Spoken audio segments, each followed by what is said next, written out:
Wahid kita. Aduh. Apa Wahid?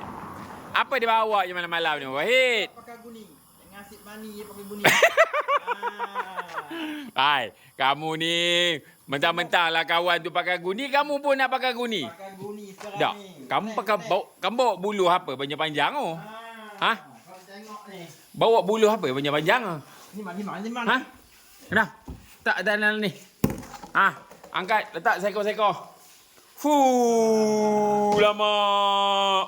Gorgon satu ekor. Ini kira dah hebat dah ni. Aduh, tengok cuak tengok ya.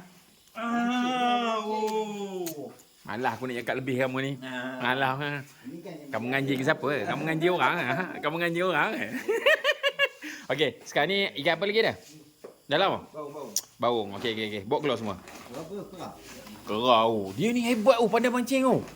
Aku kadang-kadang aku tak faham dengan dia ni. Mana lubuk dia bantar ni. Dah, okey. Ngam. Okey, sekarang ni timbang seekor-seekor.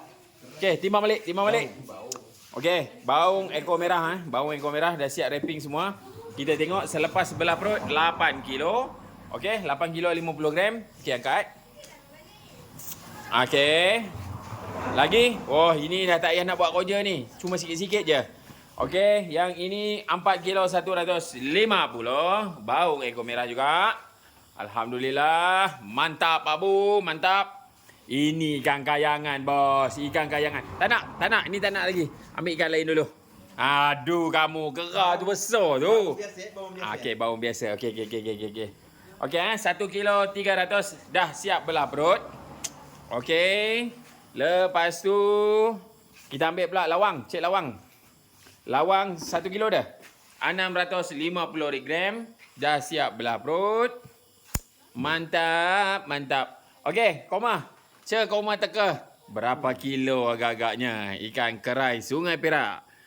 Mantap. Tapi kalau teman tengok 1 kilo 8, 1 kilo 7 tak lari. Mika rasa? Betul. Okey, sekarang ni Mika letak. Ni dah siap belah perut. Kalau tak belah perut tak tahu lah. Okey, tak payahlah. 1 kilo 7. Betul. Muka dah senyum. Tapi yang betulnya teman lah. Teman bukan nak kata besar pula. Dia cakap besar.